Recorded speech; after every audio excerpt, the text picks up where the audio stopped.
The moment Declan Hayes stepped into the penthouse, the scent hit him first: fresh lilies, crisp and elegant, arranged in a crystal vase on the marble dining table. Not the cheap grocery store bouquets he occasionally tossed Marin's way when guilt forced his hand. No.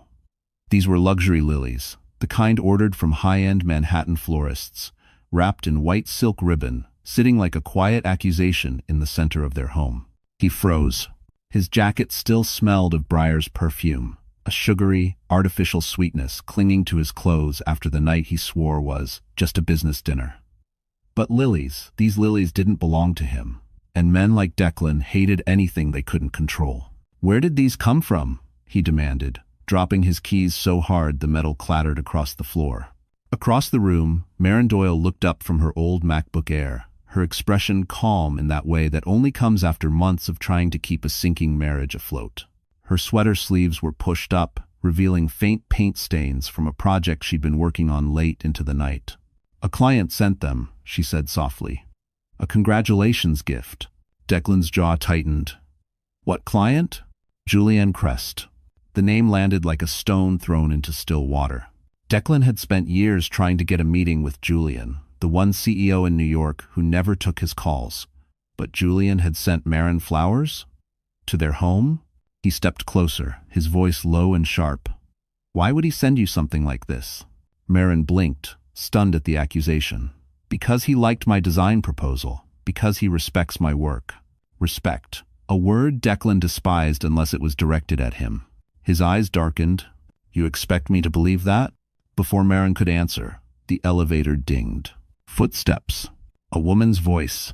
Marin turned toward the sound confused, unsuspecting, just as the doors slid open to reveal someone she never expected to see on her doorstep at 7 a.m. Declan's mistress, standing there, smirking, as if she belonged. And in that instant, Marin realized her life was about to split cleanly into before and after. And the secret that Mistress carried would shatter everything. Marin Doyle had spent years learning how to stay quiet in her own home. Not because she lacked a voice, but because Declan had slowly trained her to believe her words carried no weight.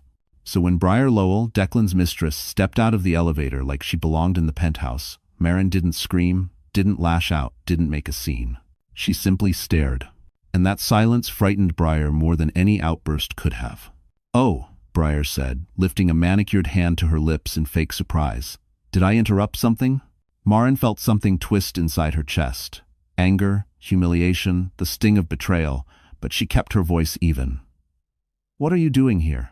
Declan stiffened. He hadn't expected this.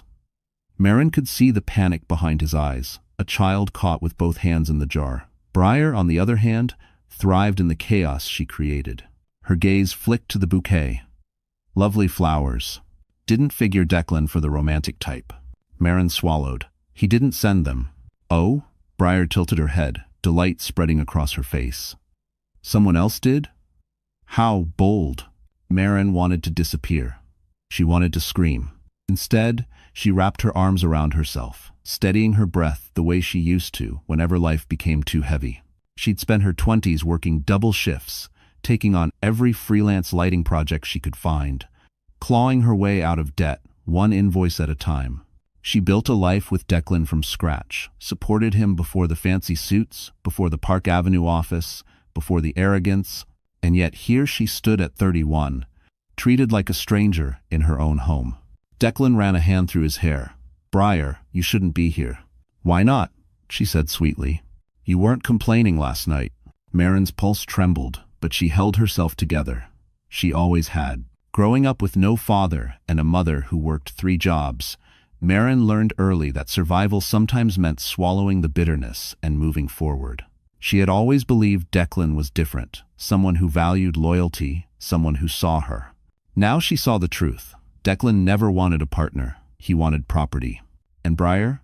She wanted ownership of whatever Declan touched, including the penthouse, the career, the life Marin had helped him build. Briar stepped closer, her perfume overwhelming, her smile mocking. "Declan didn't tell you what happened last night, did he?"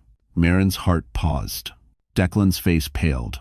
And Briar whispered a sentence that didn't just break the room, it detonated it. "Because he wasn't just with me, he made plans about you."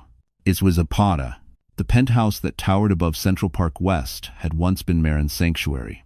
She remembered the day they moved in, how she stood by the floor-to-ceiling windows, staring at the Manhattan skyline as if she had finally reached a place where life couldn't hurt her anymore. Back then, the city lights felt warm, full of promise. Now they felt cold, like witnesses to a betrayal unfolding in slow motion. Declan stalked across the living room, every step echoing through the space. The marble floors gleamed beneath the morning sun, reflecting his agitation, his guilt, his unraveling facade. The place looked immaculate: designer furniture, curated art pieces, a kitchen outfitted with Italian appliances. But beneath the surface, rot had slowly settled in. And Marin? She felt like an outsider wandering through the ruins of the life she'd built. Briar sauntered in like she owned it. Her heels clicked loudly, disrespectfully, bouncing off the high ceilings as she moved toward the panoramic windows. "Amazing view," she said, smirking over her shoulder. "I can see why you held on to this place." Held on to, as if Marin was squatting in a life that didn't belong to her. Marin clenched her jaw and looked away. She didn't have the luxury of breaking down. Not here, not now. The city stretched out below them, the shimmering glass towers along Fifth Avenue, the moving dots of yellow cabs, the distant hum of morning traffic. But instead of peace, it filled Marin with dread. Something was changing. Something was closing in. Declan's voice cracked the silence. "This isn't the time, Briar."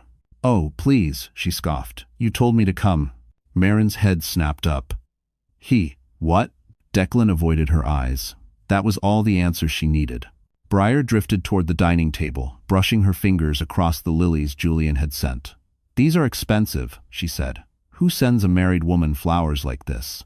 "Someone who appreciates her work," Marin replied, but her voice was quieter than she intended. "Or someone who wants her." Briar smirked. Declan's jaw twitched. He hated hearing that, hated the idea of another man valuing Marin. Hated that Julian Crest, a man far above him in every way, knew Marin existed. A tremor of panic passed through Declan's expression, brief but unmistakable.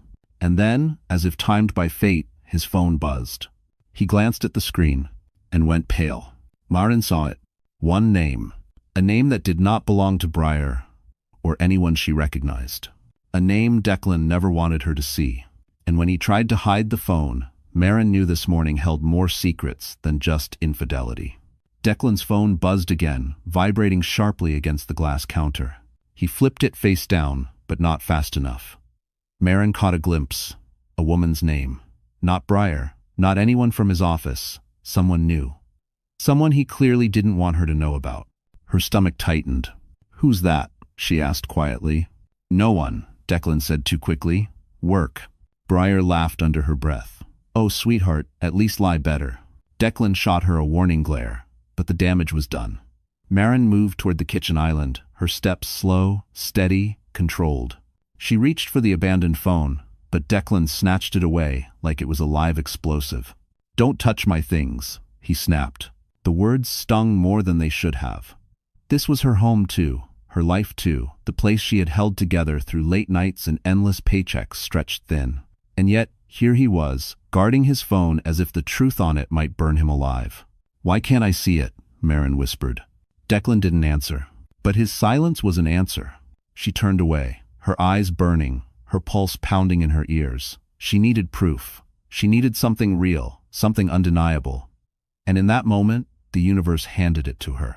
On the back of Declan's crisp white shirt collar, partly hidden by his jacket, she spotted a faint smear of lipstick. Not Briar's shade. This was deeper, darker, a color Briar never wore. Her voice trembled, but she didn't falter.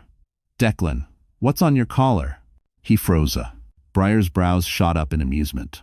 "Wow, you've been busy." Marin stepped closer, her eyes fixed on the stain. "Who is she?"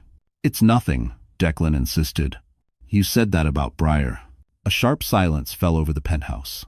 Outside the windows, Manhattan woke up sirens in the distance, the rumble of traffic, the pulse of a city that didn't care about broken hearts or shattered promises. Inside, the walls felt too small, too tight. Declan straightened, trying to reclaim control. "Marin, you're overreacting." "End of vista." But she wasn't. She had been underreacting for years. She had swallowed doubts, ignored red flags, convinced herself that love could survive disrespect. But this was too much. Maren backed away, her breath unsteady. She scanned the room, the lilies from Julian, the lipstick on Declan's collar, the phone buzzing with messages from another woman, Briar still smirking. Everything connected into one brutal truth. Declan hadn't slipped, he hadn't made a mistake. He had a pattern. A pattern that started long before Briar and didn't end with her. And then the front door intercom buzzed loudly. A delivery. For Maren. And what was inside that box would rip the last thread holding her marriage together. The elevator chimed again, slicing through the tension like a blade.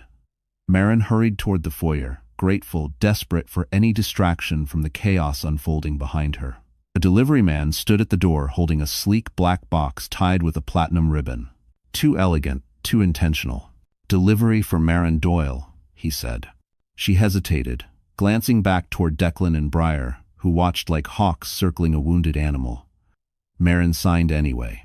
As soon as she touched the box, she felt dread bloom in her chest. Luxury packaging.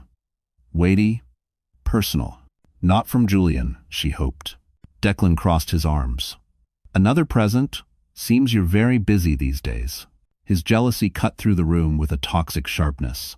Briar leaned into him, whispering something Maren couldn't hear, but the smirk on her lips said enough. Maren carried the box to the dining table. Her hands shook as she pulled the ribbon loose. The lid lifted smoothly, too smoothly, and inside lay a stack of glossy photo prints. She froze. The first photo showed her at a client meeting 2 weeks ago, walking down Fifth Avenue, laughing while speaking with a hotel manager. Completely innocent moments, but taken from angles that looked intimate, invasive, stalker-like. Another photo. And another. Declan snatched the top print. His face darkened. "Who took these?" I don't know," Maren whispered. Briar plucked one from the pile, raising her brows dramatically.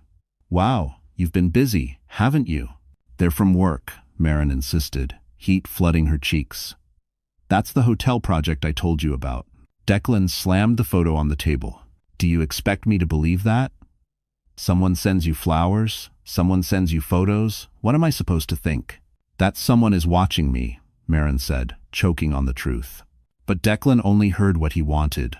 He stepped closer, his voice low and dangerous. "Is this Julian? Is that who you've been running around with?" Maren flinched. "Declan, stop. Look at the timestamps. These were taken in daylight while you were at work?" Briar cut in sweetly. "Or do you mean while he thought you were at home being a loyal wife?" Declan's silence was worse than shouting, worse than accusations. His eyes had already decided she was guilty. "Maren," he said quietly, "I never thought you were the type. The type. A woman who would betray him. A woman like him." Her throat burned. "These photos are meant to make you doubt me, don't you see that?" But he didn't. Declan stepped back like she disgusted him. And then her phone buzzed. A message. Unknown number. A single sentence that made her blood run cold. "If your husband won't listen, maybe you should ask him where he really was last Thursday." Maren stared at the message glowing on her phone screen, the words sharp enough to cut straight through her chest. Ask him where he really was last Thursday. Her mind raced. Last Thursday. Declan had claimed he had a late board meeting. He hadn't come home until nearly 2 a.m., smelling faintly of whiskey and someone else's perfume. She had asked if everything was okay. He kissed her forehead, said, "Just work, Maren. Go to sleep." But the message felt like a hand tearing away the curtain she'd been hiding behind. She turned toward Declan, her voice trembling. "Where were you last Thursday?" He stiffened. "Don't start." "Where?" she pressed, louder this time. Declan didn't answer. He didn't need to. Briar smiled like a cat enjoying the unraveling of prey. "Oh, Declan, you didn't tell her about that night?" Maren's heart spiraled. "What night?" Briar leaned casually against the island countertop. "The night he said he wished he'd never married you." The room tilted. Declan didn't deny it. Not even with a shake of his head. Maren felt something inside her tear open quietly, painfully, like fabric splitting under too much strain. She gripped the edge of the dining chair to steady herself. The penthouse suddenly felt foreign, every piece of furniture reminding her of the sacrifices she had made, the freelance jobs she took to help pay for this place, The nights she stayed up late polishing Declan's presentations. The holidays she skipped visiting her mother because Declan insisted his work schedule came first. Her knees weakened. She pressed a hand to her stomach to keep from collapsing. "I gave you everything," she whispered. Declan's expression hardened. "Don't make this dramatic." "Dramatic?" Maren laughed, a broken, shaking sound. "You cheated. You lied. You brought your mistress into our home. And you've been getting flowers and mystery deliveries," he shot back. "Maybe you're not so innocent either." The accusation shattered something fragile inside her. Tears pushed to the surface, but she fought them back. "Not yet. Not in front of Briar." She took a step toward him, her voice cracking. "I'm your wife." End quote. "And maybe that was the wrong choice," he said coldly. Her breath hitched. Suddenly the walls felt too close, the air too thin. She grabbed her coat, stumbling toward the door. She didn't care where she was going, she just needed to get away before the dam inside her burst. "Maren," Declan barked. But she kept walking, hand shaking as she pressed the elevator button. As the doors slid closed, her vision blurred, breath shaking, heart breaking. And just before the elevator dropped, her phone buzzed again. A second message. "You deserve to know the truth. Meet me." The cold morning air slapped Maren's cheeks as she stumbled out of the building, the city noise swallowing her uneven breaths. She wrapped her coat tighter around her trembling body, trying to hold herself together long enough to read the second message. "Meet me?" No name, no location. Just those two words. Her phone buzzed again. This time, an address popped up, an upscale cafe on Madison Avenue, a place Declan always avoided, claiming it was pretentious and overpriced. That alone told Maren the message wasn't from him. Her legs felt like they were made of glass, ready to shatter with every step, but she forced herself into a cab. By the time she walked into the cafe, her heartbeat was pounding in her ears. She scanned the room, unsure who she was looking for. Then she saw him. A man in a charcoal suit sat near the window, Manhattan's skyline glowing behind him. Dark hair, sharp features, posture, elegant but restrained. He was flipping through documents, a Mont Blanc pen resting between his fingers. He looked like he belonged on the cover of a business magazine. He lifted his eyes. Julian Crest. The name that had sent Declan into a spiral. The man who sent her lilies. He stood slowly, the kind of movement that commanded attention without asking for it. Maren Doyle. Her throat tightened. "Yes. Thank you for coming," he said, gesturing for her to sit. "I'm sorry to contact you this way, but it was necessary." She hesitated, but exhaustion pushed her into the seat. "Why did you send me those messages? And the flowers?" Julian studied her closely, not with judgment, but with a strange, quiet concern. "Because I believe you're in danger." Her breath caught. "From who?" He hit.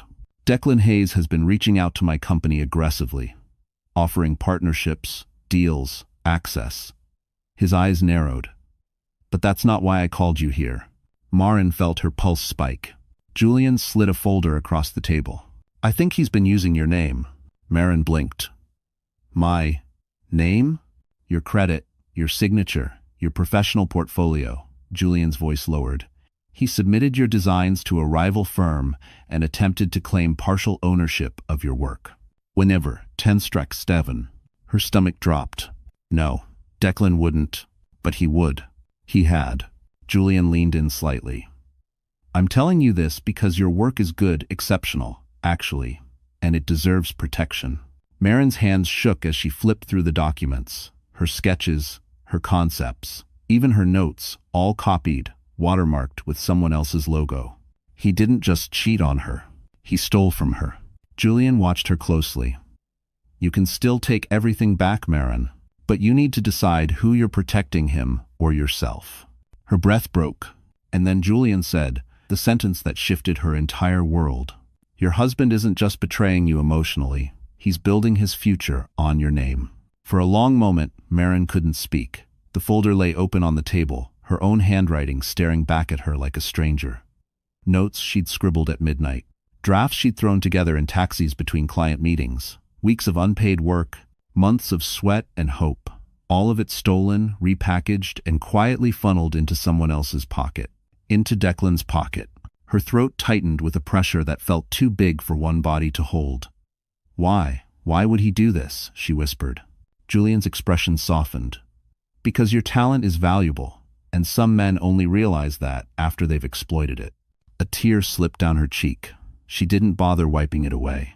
He let the silence linger, giving her space to breathe, to absorb, to break. Then he spoke, calm and steady. Marin, what he's doing is illegal. Identity misuse, intellectual property theft. It's serious. She swallowed hard. I don't know what to do. You don't need to know today. Julian slid a business card toward her. But when you're ready, call this attorney. She's discreet, sharp, and used to handling cases like this. Marin stared at the card. The weight of it felt heavier than the entire folder. Julian leaned back in his chair, regarding her with an unexpected gentleness. You look like someone who hasn't been allowed to take up space in a long time. That sentence hit deeper than any accusation. Marin looked away, embarrassed by how easily he saw through her. How effortlessly he read what Declan had taken years to beat into her confidence, her voice, her worth. I'm not strong like people think, she murmured. Julian shook his head. Strength isn't loud, Marin. Sometimes it's surviving things no one knows about. Her breath trembled. She didn't argue. Julian's phone buzzed. He glanced at it, exhaled quietly, then stood. I have a meeting. But I wanted you to hear the truth before Declan twisted it. He grabbed his coat and paused beside her. Take the day. Rest. Then decide what comes next. Your work deserves better. You deserve better. I have no one. She watched him step out into the Manhattan morning, disappearing into the flow of people moving with purpose and confidence, qualities she once had but somehow lost along the way. She gathered the documents, tucking them carefully into her bag. Outside the cafe window, the city glittered with possibility, indifferent to heartbreak, yet overflowing with second chances. For the first time in months, Marin inhaled deeply. Her marriage was collapsing. Her trust was shattered. But something else, small, fragile, determined, stirred inside her chest. And as she stepped onto Madison Avenue, her phone buzzed again. Declan, come home. Now. Marin didn't go home. Instead, she walked no direction, no destination, just the raw instinct to keep moving so the weight in her chest wouldn't crush her. The late afternoon wind rolled through Manhattan, carrying the chill of approaching evening. Streetlights flickered on one by one, casting long shadows across the sidewalks. Her phone buzzed again. Declan, come home. We need to talk. Another message. Declan, if you don't come back, don't expect me to fix this. Fix this. As if she were the problem. As if his lies, his mistress, his theft of her work were minor inconveniences for him to fix when he felt like it. She silenced her phone and shoved it deep into her coat pocket. She wandered through Central Park, past runners with headphones, tourists with cameras, families pushing strollers. The world kept moving. Her world had stopped. She found a bench near the lake where skyscrapers reflected across the water like broken glass. Her breath fogged in the cooling air. All the moments she had ignored the nights, Declan came home late, the dismissive words, the constant undermining flooded her. How many times had she convinced herself he was just stressed, that she just needed to be more patient, more supportive? A memory surfaced 3 years ago, when she landed her first lighting design contract. She'd come home beaming, ready to celebrate. Declan poured himself a drink and said, "Let's not get carried away. It's small scale." She hadn't realized then how deliberately he dimmed her light. She pressed her palms into her eyes, trying to hold back tears. She felt foolish, empty, betrayed, and painfully alone. A figure jogged past her, then slowed, turning back. "You okay?" A stranger, just a passerby. She shook her head quickly, embarrassed. "I'm fine." He nodded gently and kept running. The simple kindness almost undid her. Her phone buzzed again, but this time it wasn't Declan. A new number. "Julian, if you're somewhere safe, stay there." "He just called my office." Marin's stomach flipped. Declan had contacted Julian. Why? To threaten him? To intimidate him? Or because he feared Marin learning the truth? Her fingers trembled as she typed back. "What did he say?" Julian replied instantly. "Julian, he told me to stay out of his marriage." That's usually what people say when they have something to hide. A gust of wind swept across the lake, scattering dried leaves around her feet. She stood slowly, her spine straightening with a strength she didn't know she still possessed. She wasn't going back yet. Maybe not ever. Her heart ached. Her life was crumbling, her future uncertain. But as she walked out of the park toward the glowing skyline, one thing was clear. She was finally, painfully, undeniably waking up. By the time Maren left Central Park, her fingers were numb from the cold and from the fear slowly wrapping around her ribs like wire. She headed toward a quiet corner cafe, needing a warm drink and a moment to breathe. She had just ordered a small latte when her phone started vibrating relentlessly. 6 missed calls. 14 new messages, all from unfamiliar numbers. Her heart sank. The first message she opened punched the air right out of her lungs. Heard the rumors. Sorry you're going through this. Rumors? Another notification popped up. A link. With shaking hands, Maren tapped it open. A gossip blog. Not one of the big ones, worse. A smaller, vicious account known for whisper campaigns in Manhattan's corporate circles. The headline made her knees buckle. Insider claims, VP Declan Hayes' wife having affair with prominent hotel CEO. Her picture, one from the stack of stalker photos, sat under the headline. Her vision blurred. Declan, Breyer. They leaked this. They were framing her. She scrolled further, pulse hammering. The article twisted everything. Julian's flowers became secret gifts. Her meeting with the hotel manager became suspicious outings. And worst of all, the gossip page reported Declan as a devastated husband, blindsided by his wife's alleged infidelity. Her throat burned. This was calculated, prepared, launched with surgical cruelty. The cafe noise faded into a dull roar as she read the comments. Poor guy. She doesn't look like someone he should have married anyway. Julian always looked like the type to steal someone's wife. If you put my one, hot humiliation flooded her face. But then another message. Not from Declan. Not from Julian. From a blocked number. Check your email, now. Her heart pounded as she pulled up her inbox. A new message sat at the top. Subject line simple. You should know what they really think of you. Inside was a single audio file. Hands shaking, she pressed play. Declan's voice. Cold. Arrogant. Maren won't fight back. She never does. Once the article hits, she'll be too embarrassed to leave the house. Breyer's laugh followed. Perfect. And once her reputation's trashed, she'll have no credibility to claim the designs. We can move forward without her in the way. Blood drained from Maren's face. Her breath fractured. They weren't just cheating, they were destroying her, setting her up, erasing her work, erasing her. The cafe felt suddenly too small, too bright, too loud. She pushed out into the cold evening air, gasping. Declan thought she'd break quietly. He thought she'd disappear. But as she steadied herself against a street lamp, a fire sparked in her chest, small, trembling, but alive. A different message buzzed in her phone then. Julian, I saw the article. If you need backup, I'm here. Her tears dried hot on her cheeks. And for the first time, Maren realized she wasn't as alone as Declan wanted her to be.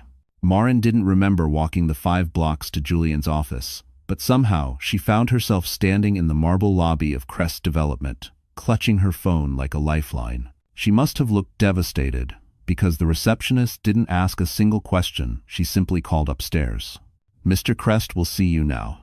The elevator ride felt endless. When the doors opened, Julian was already waiting. No suit jacket, sleeves slightly rolled up, expression sharper than she'd ever seen it. You saw the article, he said quietly. Maren nodded, and her voice cracked. They're trying to ruin me. I know, Julian gestured her inside. Come in.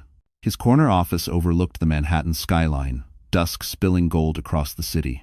Normally, Maren would have admired it. Today, she felt small, battered, exhausted. He closed the door. Sit. Start wherever you need. Danistom. The moment she sat down, the dam inside her burst. She told him everything. The flowers, the lipstick, the photos, the blog post, the audio recording. Julian didn't interrupt. He listened with an intensity that felt grounding, not overwhelming. By the time she finished, her hands were trembling so hard she had to press them into her knees. Maren, he said finally, this isn't just personal betrayal. This is targeted character assassination. She nodded weakly. I know. And with thou. And he's doing it because you're a threat. Julian leaned forward. Maybe not to him as a husband, but to him professionally. You have something he doesn't. Talent. A choked, humorless laugh escaped her. I don't feel talented. Because you've spent years with someone who needed you to feel small so he could feel big. Her breath hitched. Julian opened a folder. Look at this. Inside was a printout of an internal memo from a hotel chain she'd pitched to last month. Her name appeared 3 times positively, enthusiastically, until one note at the bottom. Concerns raised by Declan Hayes about her professionalism. Suggest reviewing alternative designers. Marin pressed a hand to her mouth. He sabotaged me. Yes, Julian said. But you didn't lose because you weren't good enough. You lost because someone cheated. Her eyes filled again, not with despair this time, but with fury. Julian exhaled deeply. I want you to understand something important. A man like Declan doesn't destroy what he doesn't fear. He did all this because he knows you're better than him. Those words hit her like sunlight breaking through a storm. Slowly, cautiously, Marin straightened her shoulders. Julian noticed. A faint smile touched his mouth. There she is. Before she could respond, his desk phone rang sharply. He glanced at the caller ID and his expression shifted. It's your husband, Julian said. Marin's blood ran cold. Julian picked up. This is Crest. He listened. And his jaw tightened. He ended the call and looked at Marin. Declan isn't done, he said. Then, leaning forward, his voice low and grim. He's about to make his next move, and it's going to hit you hard. Julian's warning echoed in Marin's mind long after she left his office. Declan isn't done. Of course he wasn't. Men like Declan never stopped until they'd destroyed anything that made them feel insecure. And she, his quiet, agreeable, underestimated wife, had suddenly become a threat. By the time Marin reached the street, dusk had deepened into full night. Manhattan glowed with its usual brilliance, but she felt detached from everything floating, fragile, waiting for the next blow. It arrived faster than she expected. Her phone buzzed with an alert from her bank. Withdrawal? $8,200. Withdrawal. $5,400. Transfer. Dois Prezicha. 0. Her heart seized. She opened her banking app, hands trembling. Her joint checking account, their account, was nearly empty. Almost $30,000 gone in minutes. Declan had drained it. A sharp, cold panic gripped her spine. She rushed to call the bank, but before she could dial, her screen lit up with a new text. From Declan. You should have come home when I asked. Actions have consequences. Marin staggered backward as though physically hit. Her money, her savings, the safety net she'd built from years of freelancing, extra shifts, stretching every dollar, gone, all gone. And then another hit. An email from her landlord. Due to recent concerns brought to our attention about your online conduct, we must temporarily suspend your access to the building's private studio spaces. We will review your contract pending investigation. Her breath caught in her throat. Her workspace. Her equipment. Her only source of income. Declan had called them. He was cutting off her livelihood piece by piece. She leaned against a cold building wall, struggling to breathe. The city rushed around her, uncaring, unstoppable. Her life was collapsing in real time, and she could do nothing but watch. Her phone rang. Julian. She answered, voice barely a whisper. He took everything. What do you mean? Julian demanded. He emptied the account, and he called my landlord. I can't access my studio anymore. Thanks for watching. There was a beat of silence, a sharp inhale on Julian's end. Then his voice hardened into something deadly calm. Marin, listen to me. You need to get somewhere safe tonight. Don't go back to the penthouse. Don't speak to him. Don't sign anything. Her knees buckled. I have nowhere to go. Yes, you do, Julian said firmly. I'll send a car. I'll take care of the logistics. You just get to the address I text you. She closed her eyes, biting back tears. I can't let you. You're not letting me do anything, he said. I'm doing what any decent human being would do. Before she could respond, her phone vibrated again, another message. This one from an unknown number. A photo. Declan and Briar. In her penthouse. In her kitchen. Clinking wine glasses. Captioned. Your replacement has officially moved in. End quote. The moment Marin saw the photo of Declan and Briar lounging inside her penthouse, her kitchen, her marble counters, her wine glasses, the world around her tilted. her breath stilled, her fingers went numb around the phone. For a second, she couldn't hear the traffic, the city, the evening wind. All she heard was a deep, crushing quiet. He hadn't waited. He hadn't hidden. He hadn't even hesitated. Declan had moved Briar into the home Maren had sacrificed so much to build. The home she decorated, the home she believed they were growing together in. Her chest tightened so painfully she pressed a hand against it, leaning into the nearest building wall just to stay upright. This wasn't heartbreak anymore. This was erasure. She didn't remember reaching the subway entrance, nor fumbling for her Metro card, nor descending into the dim station. But suddenly she was there, lost in a crowd of strangers who didn't know her life had just burned to the ground. She boarded the first train that arrived. She didn't care where it was going. She sat in the corner seat, hugging her coat around herself. Her reflection in the train window looked ghostly pale, exhausted, eyes swollen, hair sticking to her cheeks from cold tears. She barely recognized the woman staring back. Across from her, an older woman glanced up with concern. "Are you all right, sweetheart?"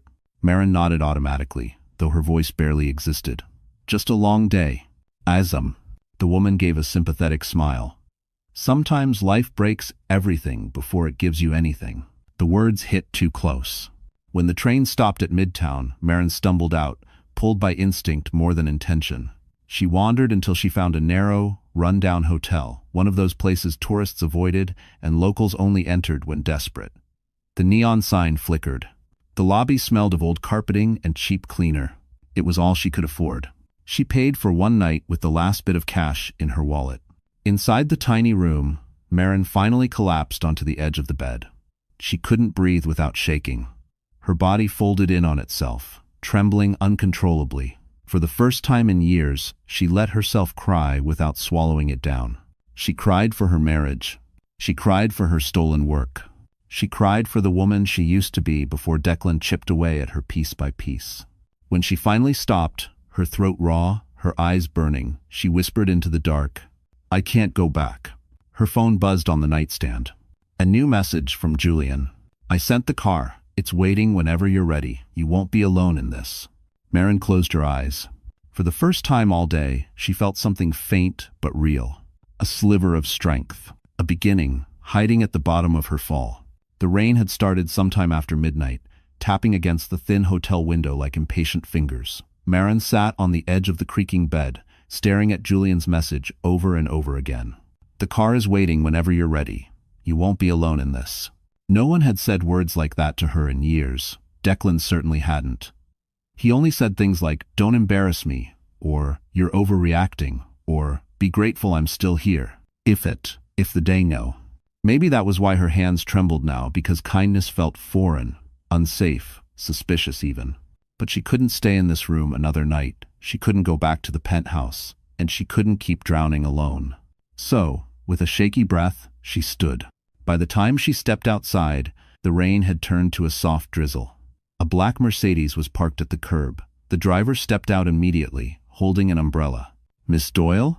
he asked gently. She nodded. He opened the back door, and she slid inside. The leather seats were warm. A bottle of water waited in the cup holder. A folded blanket in the corner. Details she hadn't realized she needed until she saw them. As the car pulled away, she pressed her forehead against the cool window. Manhattan blurred by shimmering lights, damp sidewalks, neon signs reflecting in puddles. Once, this city had felt like a playground of possibilities. Tonight, it was a maze she barely recognized. The car stopped in front of a modern high-rise overlooking the river. The doorman greeted the driver and motioned Maren inside without hesitation, as if she belonged here. When the elevator opened on the 25th floor, Julian stood waiting. Not in a suit this time, not the CEO persona she had met in cafes and conference rooms, but in a fitted charcoal sweater, sleeves rolled, hair slightly tousled, human, grounded, present. "You made it," he said softly. Something in his tone relief, maybe unraveled her all over again. "I didn't know where else to go," she admitted. "You came to the right place." He led her into a spacious, minimalist apartment overlooking the river. Warm lighting, clean lines, quiet. A space designed to calm, not impress. "I had the guest room prepared," Julian said. "You can stay as long as you need. No pressure, no questions." Tears pricked at her eyes. "Why are you helping me?" He paused. Because someone should have helped you a long time ago. The words hit deeper than she expected. Before she could respond, Julian's phone buzzed. He glanced at it, his brows narrowing. Declan filed something, he said. Emergency action. He's moving fast. Marin's stomach dropped. What did he file? Julian looked up, eyes steady, voice grave. He's trying to take your name off your own work permanently. Marin felt the words hit like a physical blow. Declan wasn't just sabotaging her career. He was trying to erase her name entirely. Julian placed his phone down, jaw clenched. He filed to have himself listed as the primary creator on your lighting designs. If it goes through, you could lose ownership and every future project tied to them. Her breath trembled. He can't do that. He's trying, Julian said. And he's using the scandal to claim you're unstable, unfit to manage business affairs. Marin's stomach twisted. She could practically hear Declan's voice, dismissive and icy. She's emotional. She's overwhelmed. She doesn't understand the business side. It was the same narrative he'd used for years whenever she questioned him, whenever she tried to protect her work, whenever she dared to take up space. Why? She whispered. Why go this far? Julian didn't hesitate.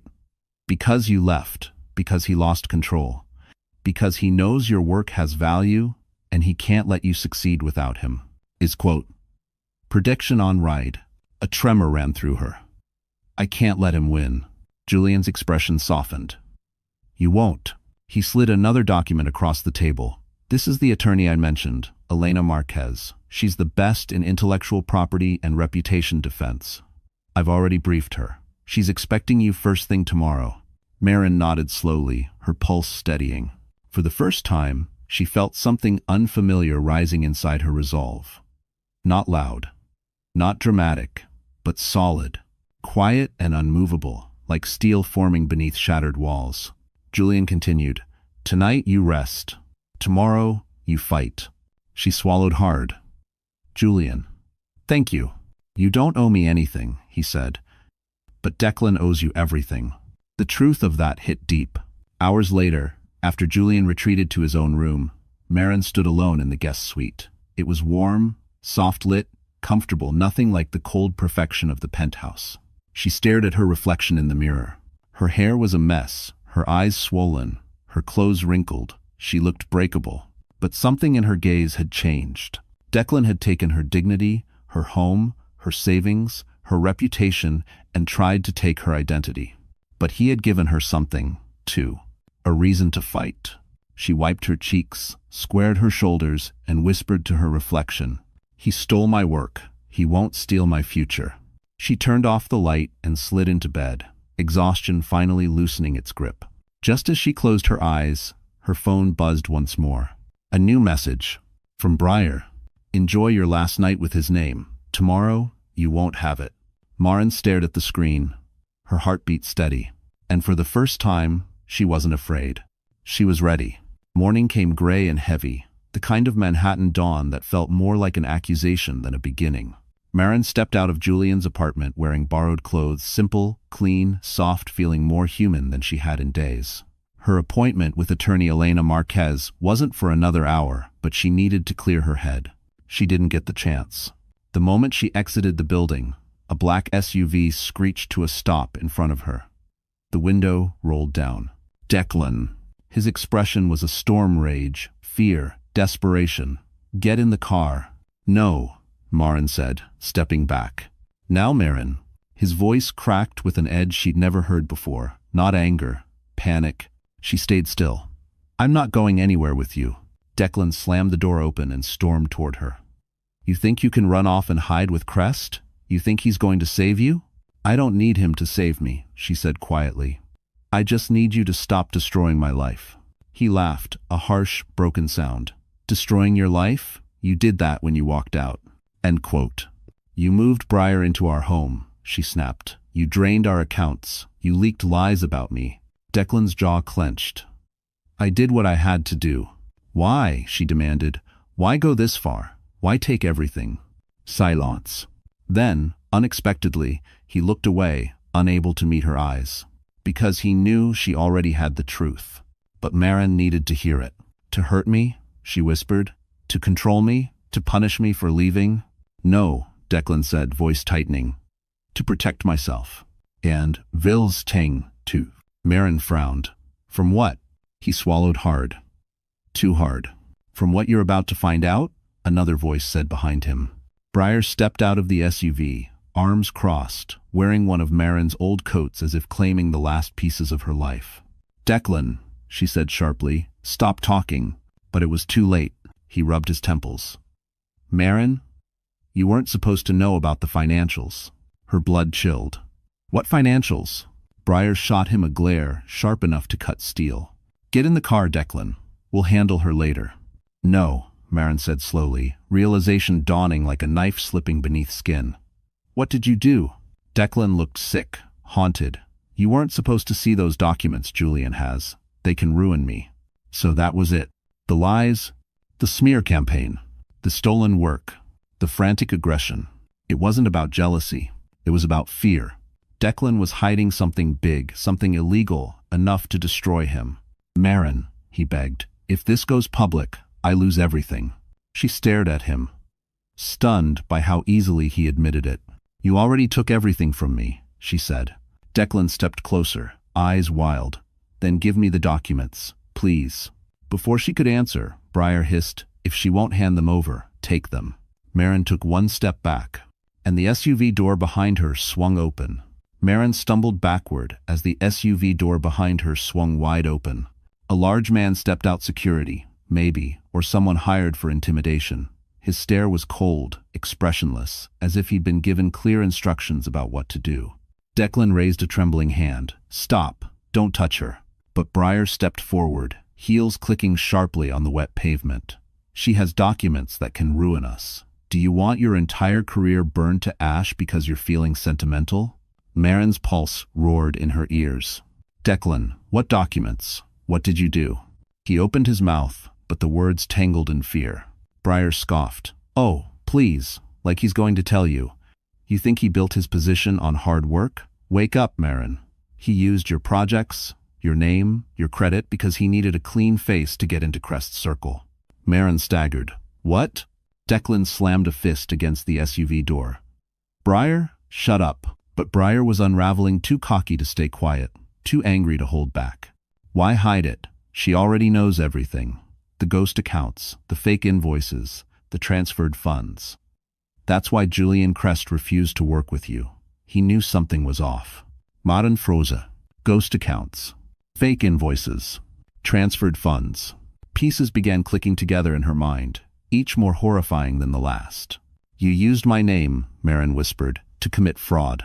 Declan sagged against the SUV, the truth finally too heavy to pretend otherwise. I didn't have a choice. The board expected results. I was drowning.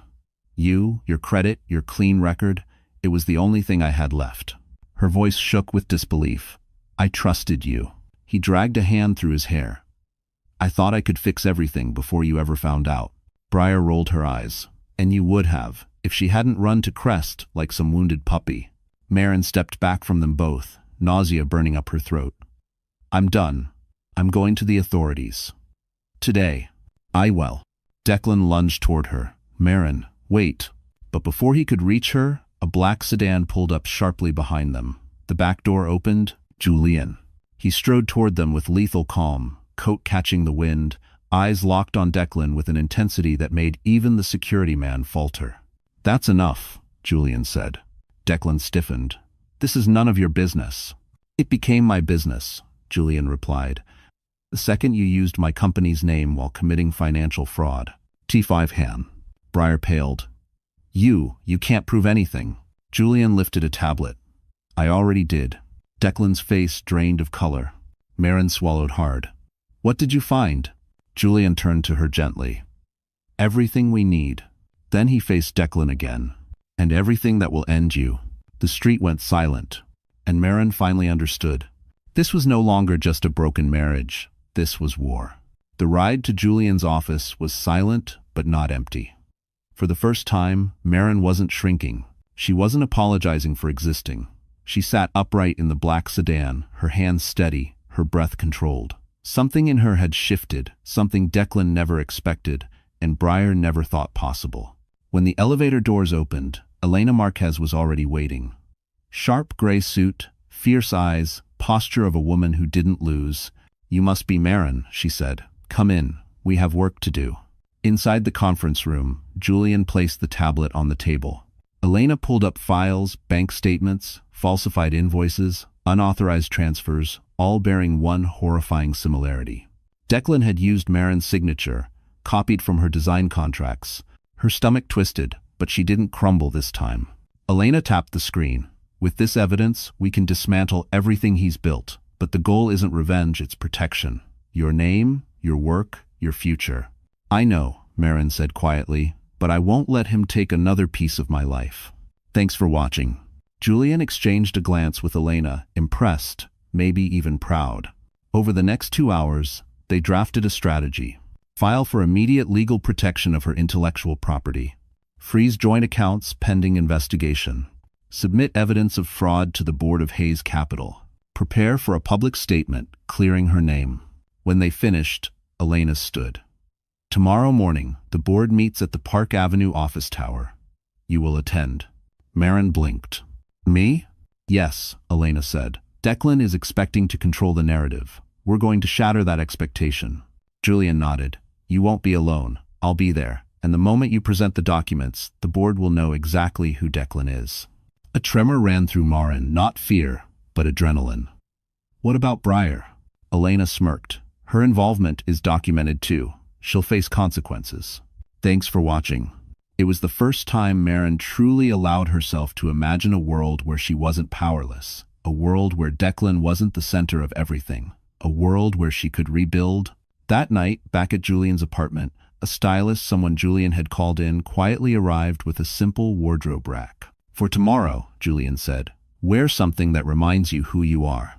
Marin touched the soft fabric of a tailored black dress, strong, understated, elegant, a version of herself she had almost forgotten.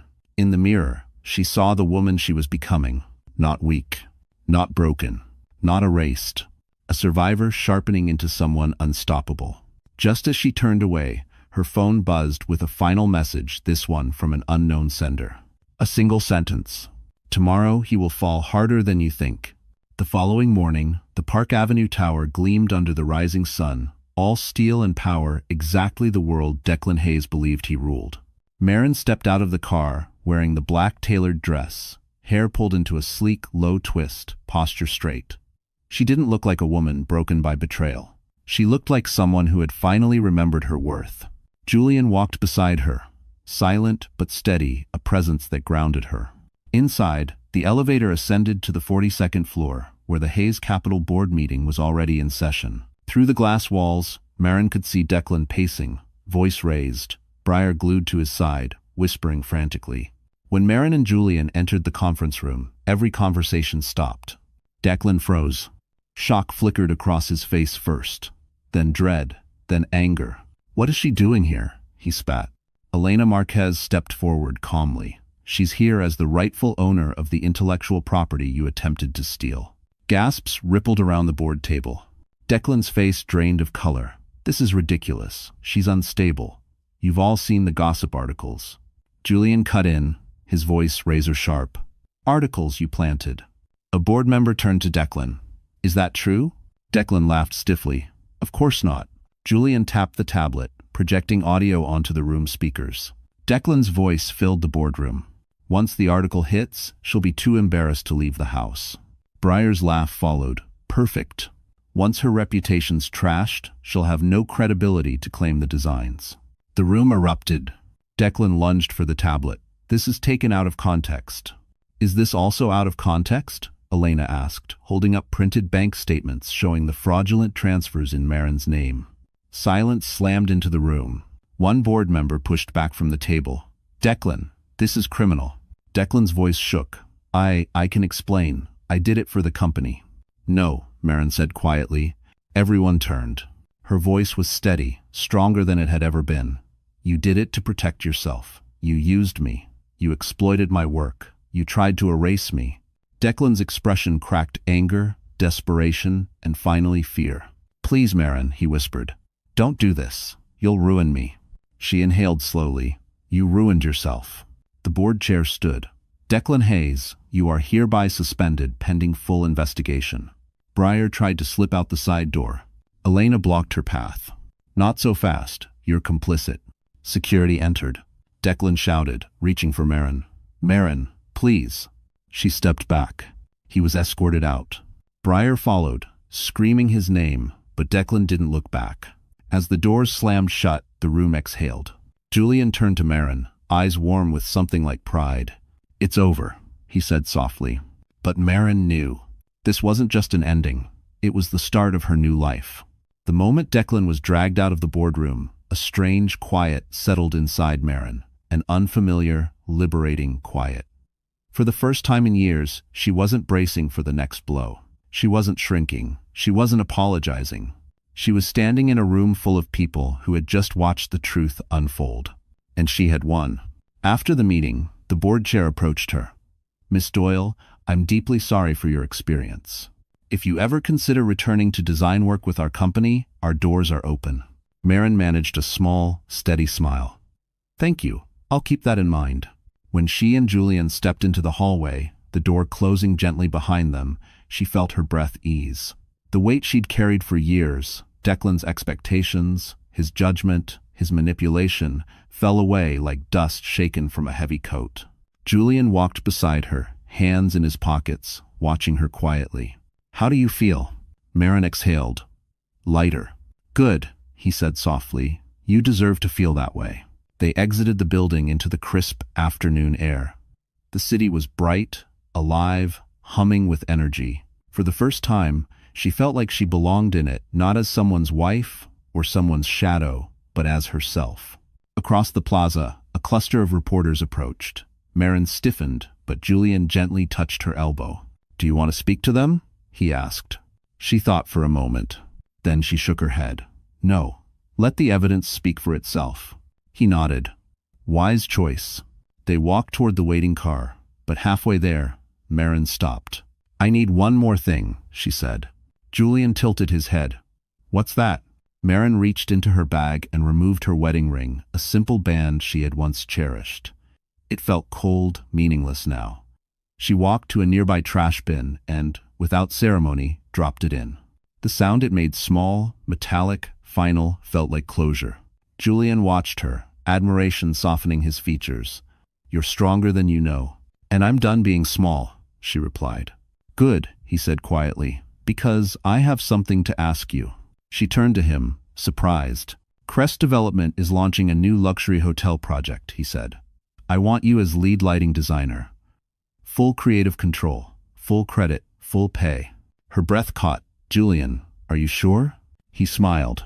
Absolutely. You earned this. It's not an... For a moment, emotions swelled in her chest. Gratitude, disbelief, hope. Then she nodded, a real smile forming. Yes. I'd love to. As they walked toward the riverfront, the sun dipped lower, reflecting golden light across the water. Marin inhaled deeply, letting the crisp air fill the new space inside her, a space free of fear, free of Declan, free of the past. Her life wasn't just restarting, it was finally hers. And for the first time, the future looked bright. All right, so the story has finally come to a close. And if you're still here with me, right now, reading these words, then something in Marin's journey must have touched your heart in a quiet, personal way. Maybe it reminded you of your own strength, or of a moment you thought you wouldn't survive but did. So let's take a breath together and look at what this story really tells us. In life, people can betray you, underestimate you, or even try to erase you. But as the Stoics remind us, you have power over your mind, not outside events. Real strength begins there. Marcus Aurelius wrote that centuries ago, yet it still heals today. Because like Marin, you don't control what others do to you, but you control what you rise from. The truth is, you deserve respect. You deserve peace. You deserve to walk away from what breaks you. And above all, you deserve to see your own worth, even when others try to dim it. If this story made you feel something, hope, courage, clarity, then don't keep that feeling to yourself. It might help someone else too. So, my wonderful friends, if you're still here, hit like, share this journey with someone who needs strength today. and subscribe so you don't miss the next story that might just touch your heart the same way. You matter. Your story matters, and no one can take that from you.